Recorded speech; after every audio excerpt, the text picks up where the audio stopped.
A senhora me envergonha! Foram as palavras que João Paulo disse antes de descobrir que cada centavo do seu império de engenharia foi construído sobre o corpo destroçado de uma mulher de 78 anos que morava num barraco de barro batido no interior de Goiás. Uma mulher que ele escondia dos amigos como se fosse um segredo sujo.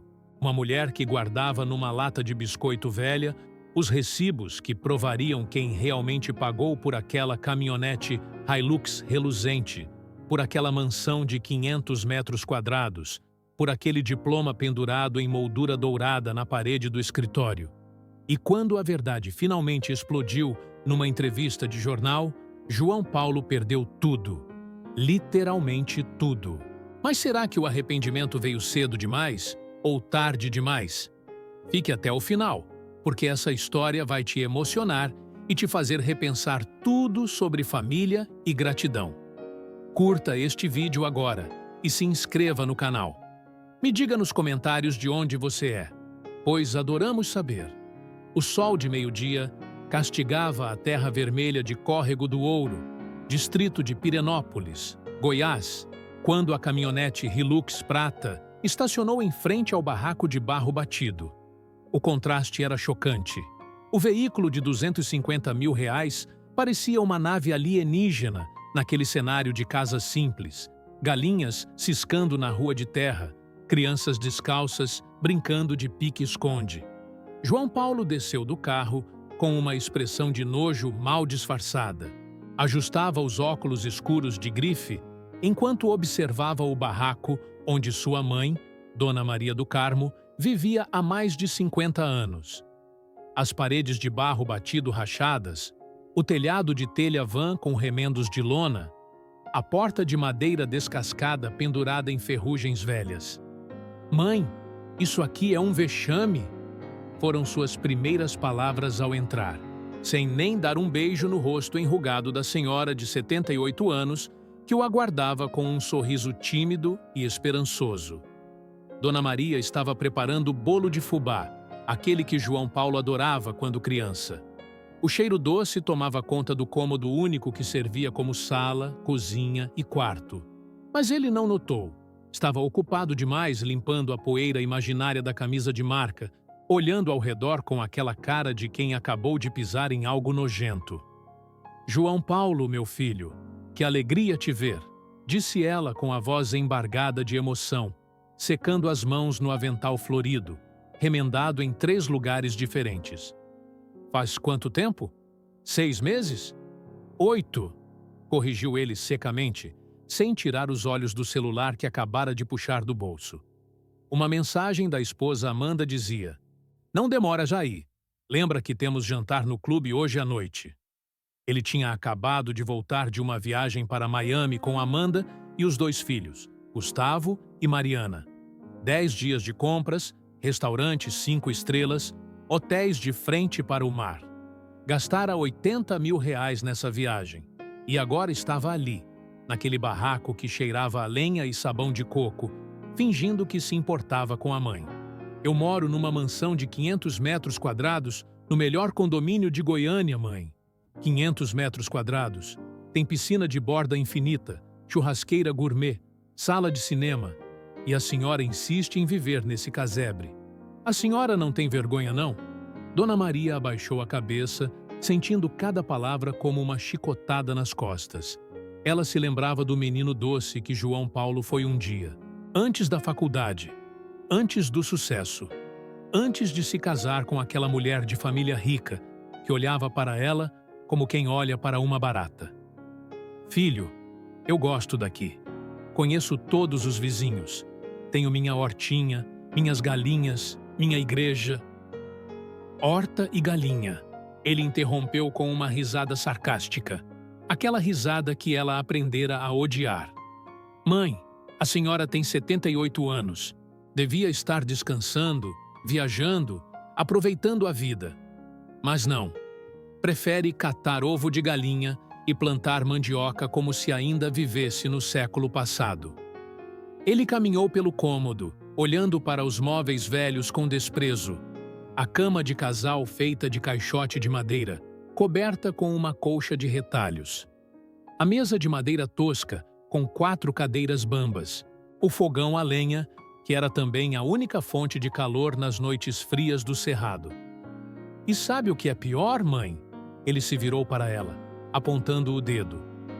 É que eu fico parecendo mal educado quando os meus clientes, os meus sócios, perguntam da minha família. Eles perguntam, e sua mãe, João Paulo? Onde ela mora? E eu tenho que mentir. Tenho que inventar que a senhora mora em Goiânia, num apartamento, porque se eu falar a verdade, as pessoas vão achar que eu sou um filho ingrato que deixa a mãe morar na miséria. Mas, filho, eu não estou na miséria. Eu tenho minha aposentadoria, tenho minha casa, tenho... Casa? Ele deu uma gargalhada amarga. Isso aqui não é casa, mãe. Isso aqui é um barraco caindo aos pedaços. Olha essas paredes rachadas. Olha esse teto que parece que vai desabar. A senhora devia ter vergonha de morar assim. As lágrimas começaram a queimar nos olhos de Dona Maria, mas ela lutou para não deixá-las cair. Tinha orgulho demais para chorar na frente do filho. Orgulho e uma tristeza tão profunda que parecia um buraco negro dentro do peito. Olha, mãe, eu só vim aqui porque a Amanda insistiu. Disse que fazia tempo que eu não visitava. Mas eu preciso ir. Tenho um jantar importante hoje à noite no clube com possíveis investidores para o novo empreendimento. Ele já estava caminhando em direção à porta, colocando os óculos escuros de volta. Dona Maria o acompanhou em silêncio, os pés descalços, fazendo barulho no chão de cimento queimado. Na porta, ele finalmente se virou e, com um tom que misturava pena e repulsa, disparou. Mãe, a senhora devia ter vergonha de viver assim. A senhora me envergonha, sabia? Eu construo condomínios de luxo, prédios comerciais para multinacionais, e minha própria mãe vive num barraco de barro. É constrangedor. As palavras ficaram ecoando no ar seco do cerrado, mesmo depois que João Paulo entrou na Hilux e acelerou, levantando uma nuvem vermelha de poeira que invadiu o barraco e fez Dona Maria tossir.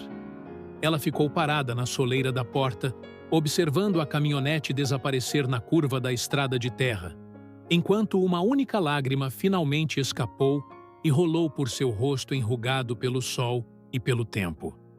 Dona Maria entrou devagar no barraco, olhou ao redor para aquelas paredes de barro batido que testemunharam sua vida inteira, e um sentimento estranho começou a crescer dentro dela. Não era apenas tristeza ou mágoa, era algo mais profundo, mais visceral. Era raiva. Uma raiva que ela vinha engolindo há anos, desde que João Paulo se formou e começou a tratá-la como se fosse uma vergonha ambulante. Ela caminhou até o canto do quarto, onde guardava suas coisas mais preciosas. Ajoelhou-se com dificuldade, os joelhos já não eram mais os mesmos, e puxou debaixo da cama uma lata velha de biscoito maisena. Aquela lata estava com ela desde 1999, quando João Paulo entrou na faculdade. Dentro dela, dezenas de documentos amarelados pelo tempo, recibos, comprovantes, contratos, fotos antigas, a prova de cada sacrifício que ela e o falecido José Geraldo tinham feito para que o filho se tornasse alguém na vida. Dona Maria sentou na cama, aquela cama velha que era a terceira que ela tinha, porque as outras duas ela vendera para pagar a faculdade do filho. Passou os dedos tremendo pelos papéis. Um recibo de venda de uma vaca leiteira. R$ 1.200, em 1987. Usou para comprar a bicicleta motorizada que o José Geraldo usava para levar João Paulo na escola em Pirenópolis. 23 quilômetros ida e volta, todo santo dia. Um recibo de venda de 6 porcos. R$ 3.000, em 1990. Usou para comprar a mobilete mais forte, porque agora eram 2 filhos para levar na escola. Um contrato de venda de um terreno. O terreno que a avó dela tinha deixado de herança. R$ 3.000, em 1998. Usou para pagar o cursinho preparatório de João Paulo em Goiânia. E tinha mais. Muito mais. Dona Maria pegou o envelope mais grosso da lata. Dentro dele, os comprovantes bancários de transferências mensais que ela fazia para João Paulo durante os 5 anos de faculdade. R$ 500 por mês, R$ 6.000 por ano, R$ 30.000 no total. De onde saía esse dinheiro? De vender doce de leite, de fazer queijo, de costurar roupa, de lavar roupa para as madames de Pirenópolis, de capinar roça, de fazer qualquer coisa que aparecesse. Ela lembrou das noites em que comia apenas arroz com ovo para economizar e mandar mais dinheiro para o filho. Lembrou dos remendos nas próprias roupas porque não tinha dinheiro para comprar novas. Lembrou de ter vendido até a cama boa de casal que tinham comprado depois de anos de economia, ficando com a cama velha de caixote. E por quê? Para que João Paulo não passasse necessidade em Goiânia, para que ele pudesse comprar os livros caros de engenharia, para que ele pudesse sair com os amigos ricos, para que ele pudesse se formar doutor. Naquela noite, sozinha no barraco que João Paulo tanto desprezava, Dona Maria tomou uma decisão. Não ia mais aceitar aquilo em silêncio. Não ia mais engolir as humilhações como se merecesse. Não ia mais ser tratada como um cachorro sarnento que deve ficar escondido nos fundos da casa. Seu filho tinha se tornado um homem que ela não reconhecia. Um homem que media as pessoas pelo tamanho das casas e pelo saldo da conta bancária. E ele tinha se esquecido completamente de uma coisa muito importante. De onde veio todo aquele dinheiro que ele ostentava com tanto orgulho? Dona Maria guardou a lata de volta debaixo da cama, mas separou um envelope específico. Um envelope que continha documentos que poderiam destruir completamente a imagem de homem que venceu sozinho, que João Paulo adorava cultivar.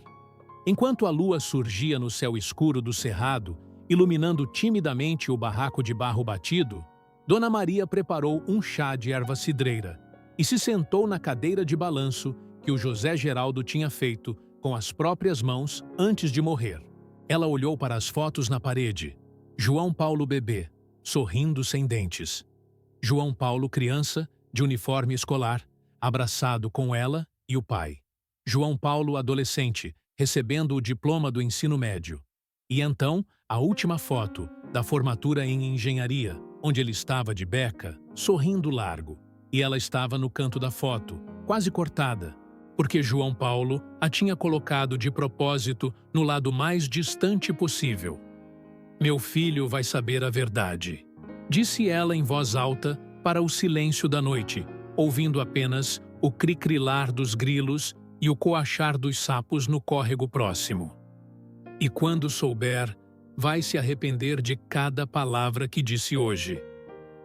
Dona Maria não conseguiu dormir naquela noite. Ficou revirando na cama estreita de caixote, lembrando de cada detalhe da vida que construiu com tanto sacrifício.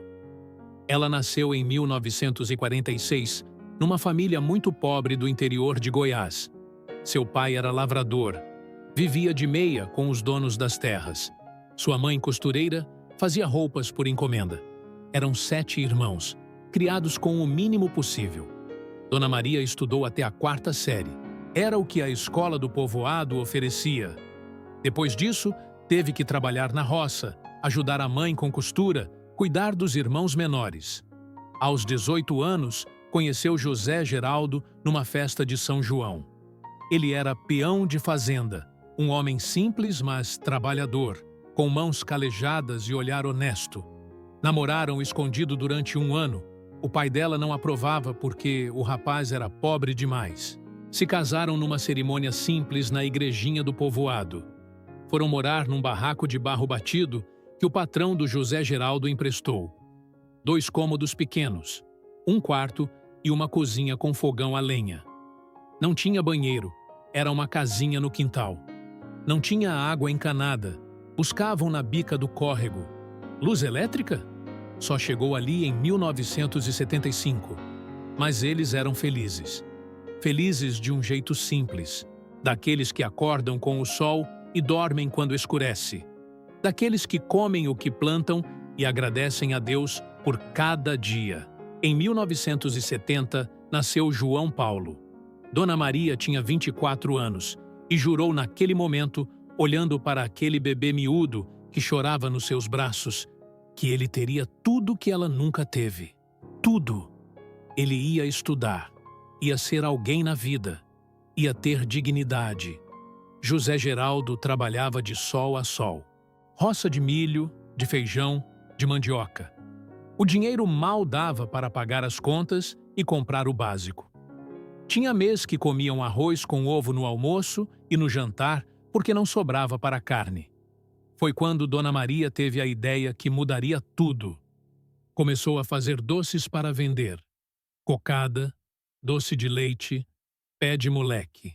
Acordava às 4 da manhã para preparar tudo e ia vender na feira de Pirenópolis aos sábados.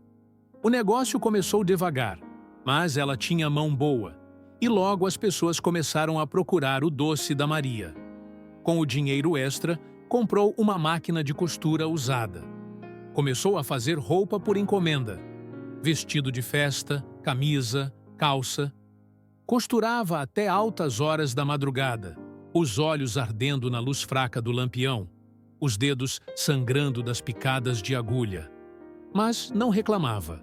Cada centavo economizado ia para uma lata velha de biscoito que escondia debaixo do colchão. Aquele dinheiro tinha um propósito sagrado: garantir que João Paulo estudasse. Quando João Paulo completou 7 anos, em 1977, chegou a hora de ir para a escola. Mas só tinha escola até a 4ª série no povoado. Para continuar, tinha que ir para Pirenópolis, a cidade, 23 quilômetros de distância. Foi aí que ela e José Geraldo tomaram a decisão que mudaria tudo. Venderam a única vaca leiteira que tinham, R$ 1.200. Era sua única fonte de renda fixa. 5 litros de leite por dia, 3 para vender, 2 para casa. Com aquele dinheiro, compraram uma bicicleta motorizada velha, uma cinquentinha. José Geraldo aprendeu a mexer, consertou, deixou rodando. Todo santo dia, ele acordava às 5 da manhã, colocava João Paulo na garupa e saía para Pirenópolis. 23 quilômetros de ida, 23 de volta. 46 quilômetros no total, numa moto velha, por estrada de terra esburacada. De tarde, às 5 horas, voltava lá buscar o menino. Mais 46 quilômetros, 92 quilômetros por dia, chovendo ou fazendo sol, com frio ou com calor, com a moto funcionando ou quebrada no meio do caminho. Enquanto João Paulo estava na escola, José Geraldo ficava em Pirenópolis trabalhando, pegava bico em obra, carregava caminhão, limpava terreno, qualquer coisa para ganhar uns trocados. Dona Maria ficava em casa, sozinha, cuidando da roça. Plantava, colhia, capinava, fazia doce, costurava roupa, cuidava das galinhas, trabalhava de sol a sol. Foram anos assim, anos duros, puxados, exaustivos. Mas eles tinham um objetivo. João Paulo ia estudar. Ia ter diploma, ia ser doutor. Quando o segundo filho nasceu, Pedro Henrique, em 1973, a situação ficou ainda mais complicada. Agora eram 2 para criar. Em 1980, quando Pedro completou 7 anos, precisavam levar os 2 meninos para a escola. A cinquentinha não aguentava 3 pessoas: José Geraldo, João Paulo e Pedro Henrique. Era perigoso, a moto oscilava, quase tombava. Foi quando venderam os porcos.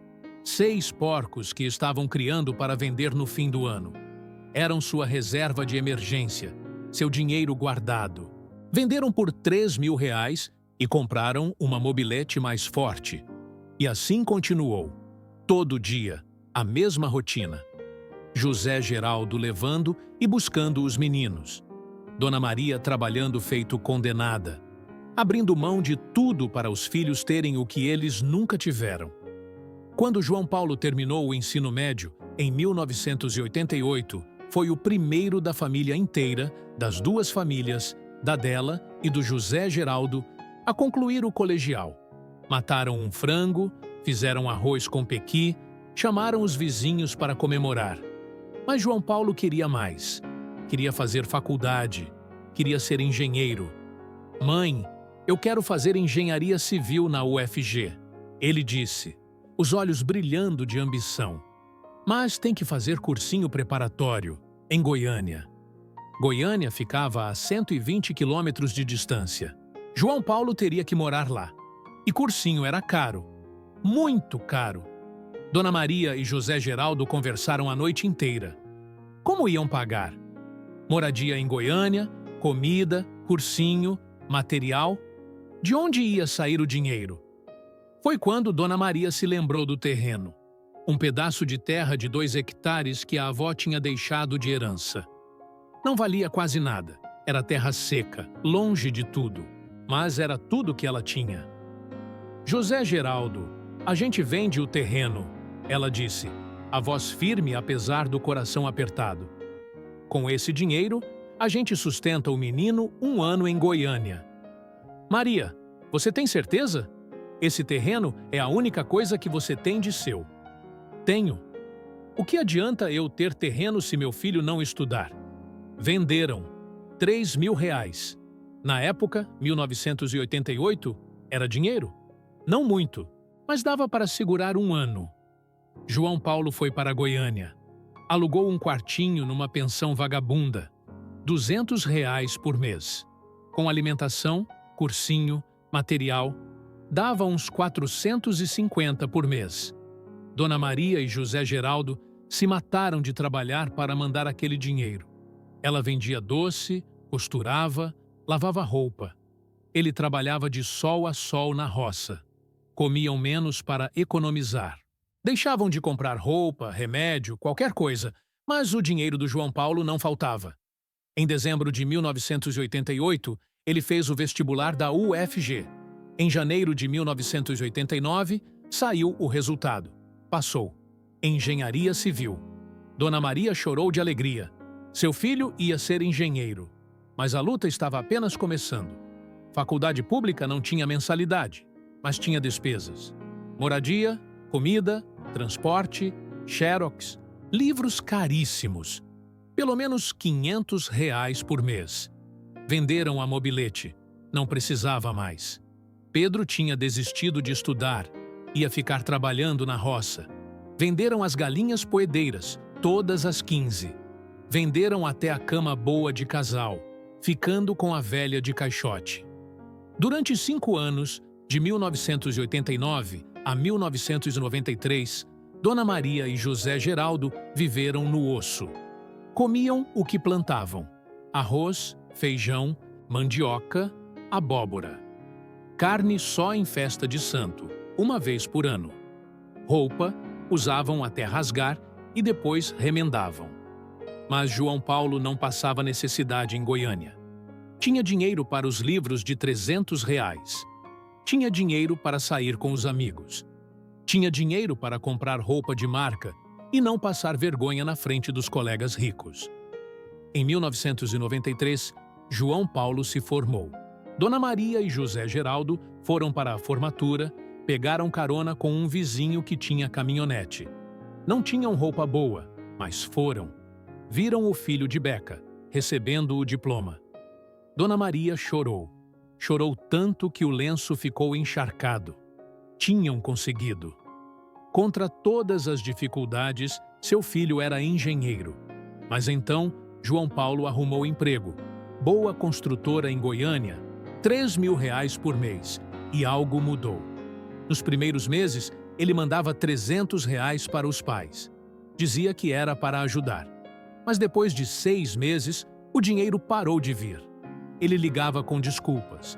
Conta atrasada, carro quebrado. Sim, ele tinha comprado um Palio usado. Despesa extra. E quando Dona Maria ou José Geraldo ligavam para ele, sempre estava ocupado. Mãe, estou no trabalho. Pai, depois eu ligo. Mas nunca ligava de volta. Em 1996, João Paulo ligou animado. Ia casar. Com Amanda, uma arquiteta de família rica. O casamento seria num clube chique em Goiânia. Vocês vão vir, né? Claro, filho. Mas 2 dias antes da cerimônia, João Paulo ligou de novo. Mãe, é um casamento chique. A família da Amanda é bem de vida. Vocês têm roupa boa? Dona Maria não tinha. Tinha um vestido velho de ir na igreja. José Geraldo tinha uma calça surrada e uma camisa desbotada. A gente compra, filho. Compraram roupa. Gastaram quase todo o dinheiro que tinham economizado em 3 meses. Mas era o casamento do filho. Foram para o casamento. Foi num clube de luxo. Gente bem vestida, carro importado no estacionamento. Quando entraram, João Paulo os recebeu. Mas o rosto dele não era de alegria. Era de constrangimento. Vocês vão sentar ali no fundo, tá? É que lá na frente é para os padrinhos. Ficaram no fundo. Durante a festa toda, João Paulo mal veio falar com eles. Estava sempre rodeado de amigos ricos, da família da noiva. A noiva, Amanda, cumprimentou-os rapidamente. Prazer! E foi embora. Na hora de ir embora, foram se despedir. João Paulo estava conversando com uns homens engravatados. Filho, a gente vai. Parabéns. Que Deus abençoe vocês. Tá bom, mãe. Obrigado por terem vindo. E voltou para a conversa, dando as costas. Voltaram para casa com o coração apertado. Mas pensaram, é normal, ele estava nervoso. Depois do casamento, João Paulo sumiu. Ligava uma vez por mês, conversa de 5 minutos. Em 2000, nasceu o primeiro neto, Gustavo. João Paulo ligou 3 dias depois. Mãe, o Gustavo nasceu. Esqueci de ligar antes. Esqueceu. O neto nasceu e ele esqueceu de avisar os avós. A gente pode ir conhecer? Deixa a Amanda se recuperar, mãe. Depois a gente marca. Mas nunca marcou. Eles foram por conta própria, de ônibus. 4 horas de viagem até Goiânia. Chegaram no apartamento, um prédio chique, porteiro, interfone. João Paulo atendeu o interfone meio sem jeito. Mãe, vocês vieram sem avisar? O apartamento era lindo. 3 quartos, móveis caros, televisão de 60 polegadas. Amanda estava com o bebê. Entregou para eles pegarem, mas ficou tensa, vigiando, como se fossem deixar cair. Ficaram menos de 1 hora. O clima estava estranho. João Paulo e Amanda inventaram que tinham compromisso. A gente trouxe uma mantinha, disse Dona Maria, entregando um crochê que tinha levado semanas fazendo. Amanda pegou, olhou, colocou de lado. Que bonitinho, sem emoção. Foram embora sentindo que eram um incômodo. Em 2002 nasceu a segunda neta, Mariana. Dessa vez, João Paulo nem ligou. Souberam pelo Facebook. Os anos passaram. João Paulo sumiu completamente. Natal, Ano Novo, sempre tinha desculpa para não ir no Córrego do Ouro. Em 2005, José Geraldo começou a passar mal. Dor no peito, cansaço. Levaram no posto de Pirenópolis. O médico disse, é o coração. Precisa fazer exames em Goiânia. Dona Maria ligou para João Paulo. Filho, seu pai está doente. Precisa fazer exames. Você pode ajudar a pagar uns particulares. No SUS, demora muito. Mãe, estou construindo uma casa nova. Não tenho como ajudar agora. Levaram José Geraldo no SUS. Horas de fila. Fez exames. Era grave. 3 artérias entupidas. Precisava operar urgente. Ponte de Safena. Fila no SUS. 8 meses. Dona Maria ligou de novo para João Paulo, implorando. Filho, seu pai pode não ter 8 meses. Precisa operar particular. 25 mil reais. Mãe, eu não tenho isso. Acabei de comprar carro novo para a Amanda. Estou reformando a casa. Não posso ajudar. Mas, filho, é a vida do seu pai. Sinto muito, mãe. Tenta fazer vaquinha com os parentes. Eu não posso. E desligou. Dona Maria ficou ali, segurando o telefone, incrédula. O filho que ela criou, que ela vendeu tudo para educar, negou ajuda para o próprio pai morrendo. Fizeram vaquinha. Vizinhos, igreja, parentes. Conseguiram 14 mil. Não era suficiente. José Geraldo entrou na fila do SUS. Aguentou 5 meses. No 6º, teve infarto. Morreu em casa, nos braços dela, antes de conseguir fazer a cirurgia. Dona Maria ligou para João Paulo. Seu pai faleceu. Como? Infarto. Esperando a cirurgia. Ah, que pena. O enterro é quando? Amanhã, 3 da tarde. Mãe, não sei se consigo ir. Tenho uma reunião muito importante. Faz meses que está marcada. Pode render um contrato de 2 milhões. Não posso cancelar. João Paulo, é o enterro do seu pai. Mãe, a senhora não entende. O pai já morreu. Eu ir lá não vai trazer ele de volta. Dona Maria desligou na cara dele. Chorou a noite toda. No enterro, João Paulo não apareceu. Depois disso, Dona Maria cortou contato. Quando ele ligava, e isso era raro, ela atendia seca, falava pouco, desligava. Os anos passaram. João Paulo prosperou. A construtora JPN Engenharia cresceu muito. Construía condomínios de luxo, prédios comerciais. Estava ficando milionário. E quanto mais rico ficava, mais distante se tornava. Foi em março de 2020 que aconteceu algo que mudaria tudo. Dona Maria estava vendendo queijo na feira de Pirenópolis, quando uma moça jovem se aproximou. A senhora é mãe do engenheiro João Paulo? Sou.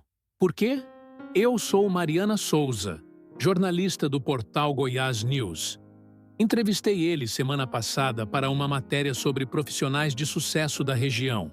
E tem uma coisa que ele disse que me incomodou muito. Por isso, vim procurar a senhora. O que foi? Ele disse que venceu na vida sozinho, que conquistou tudo com as próprias mãos, que veio de família pobre, mas que estudou com recursos próprios, trabalhou desde cedo, não teve ajuda de ninguém. Ele disse exatamente assim: meus pais eram pessoas simples da roça, não podiam me ajudar. Tive que me virar sozinho desde cedo. Dona Maria sentiu uma raiva subir pela garganta. Ele disse isso? Disse. Está gravado. Posso mostrar. A moça pegou o celular, abriu a gravação.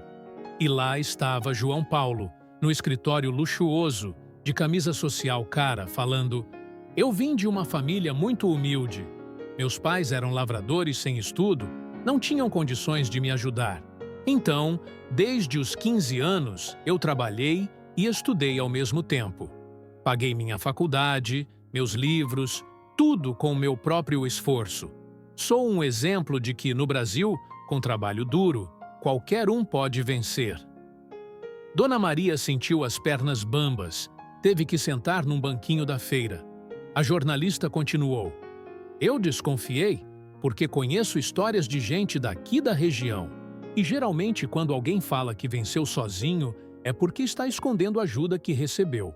Então vim perguntar para a senhora: é verdade? Ele realmente não recebeu ajuda? Dona Maria respirou fundo e então contou. Contou tudo: a vaca vendida, os porcos, o terreno, as galinhas, a cama, os 5 anos de arroz com ovo, as transferências mensais. O pai fazendo 92 quilômetros por dia durante anos. O pai morrendo sem cirurgia porque o filho não ajudou. A jornalista ficou em silêncio, anotando tudo, os olhos marejados. Dona Maria, posso escrever isso? Posso contar a verdade? Dona Maria pensou por um momento. Pensou no José Geraldo, que morreu sem ter o filho presente no enterro. Pensou nos anos de sacrifício negados. Pensou naquela mentira de que ele venceu sozinho. Pode, conte tudo. A verdade precisa ser dita. A senhora tem provas? Documentos? Tenho. Guardei tudo durante anos. Foram para a casa de Dona Maria. Ela mostrou a lata de biscoito, os recibos de venda, os comprovantes de transferência bancária, os contratos, tudo. A jornalista fotografou cada documento. 3 dias depois, a matéria saiu. No site, com fotos dos documentos. O título: O engenheiro que disse ter vencido sozinho. A verdade que João Paulo não conta sobre seus pais. A matéria era longa, detalhada. Contava cada sacrifício. Mostrava cada documento. e terminava com a foto de Dona Maria no barraco de barro batido, segurando a foto do marido falecido. A matéria explodiu. Em 24 horas estava em todos os sites de Goiás. Em 48 horas, nos sites nacionais. Em uma semana, o Brasil inteiro estava falando sobre o engenheiro que negou os pais. Os comentários eram devastadores. Que filho nojento! Venceu sozinho coisa nenhuma, foi feito pela mãe, deixou o pai morrer, que vergonha! Tem que perder tudo. João Paulo tentou se defender. Fez vídeo nas redes sociais dizendo que era mal entendido, que tinha sido mal interpretado. Mas não colou. Os documentos estavam ali. Não tinha como negar. Os clientes começaram a cancelar contratos. As construtoras grandes pararam de fazer parceria. Fornecedores se recusaram a trabalhar com ele. O Conselho Regional de Engenharia abriu processo ético. Amanda, sua esposa, pediu divórcio. Não quero estar casada com alguém assim. Em 3 meses, João Paulo perdeu metade dos contratos. A construtora estava quebrando. Foi quando ele apareceu no Córrego do Ouro. Chegou de carro. Tinha vendido a Hilux. Humilde, arrasado. Bateu na porta do barraco. Dona Maria atendeu. Mãe, posso entrar? Ela deixou. Ele entrou, olhou ao redor, aquele barraco que ele desprezava tanto, e caiu de joelhos no chão de cimento. Mãe, me perdoa por tudo. Eu fui o pior filho do mundo. Eu neguei vocês. Tive vergonha. Menti. Deixei o pai morrer. Não fui no enterro dele. Eu sou um monstro. Dona Maria ficou em silêncio, olhando para aquele homem de 54 anos, chorando que nem criança. A matéria destruiu minha vida. Perdi clientes, perdi contratos. Amanda me largou, levou as crianças. Perdi quase tudo. E agora você quer o quê? Que eu conserte? Não, eu vim pedir perdão, só isso. Perdão de verdade. E te dar isso. Ele tirou do bolso um envelope. Dentro, um cheque. 150 mil reais. É tudo que consegui juntar vendendo algumas coisas. A casa, o carro, é seu. Não paga nem 1/10 do que vocês fizeram por mim. Mas é o que eu tenho. Dona Maria pegou o cheque, olhou e disse: eu vou aceitar, mas não para mim. 2 meses depois, Dona Maria usou o dinheiro para criar o Projeto José Geraldo, um fundo que ajuda filhos de lavradores a estudar. Paga transporte, material, cursinho. Já ajudaram 18 jovens. 3 se formaram. E todos sabem que aquele projeto existe por causa do sacrifício de um homem que fazia 92 quilômetros por dia para os filhos estudarem. E por causa da ingratidão de um filho que mentiu, dizendo que venceu sozinho, quando na verdade venceu em cima do sacrifício dos pais. João Paulo hoje trabalha como professor voluntário no projeto, dando aulas de matemática para os jovens da roça. Ele e Dona Maria se falam, mas não é como era. Nunca mais será, porque algumas palavras não podem ser apagadas. Mãe, a senhora me envergonha. Essas palavras estão gravadas para sempre, na memória dela e na consciência dele. Se você gostou dessa história, inscreva-se no canal e ative o sininho. Temos histórias emocionantes todos os dias. E me conte nos comentários. Você já passou por algo parecido? Conhece alguém que esqueceu de onde veio? Tuzan.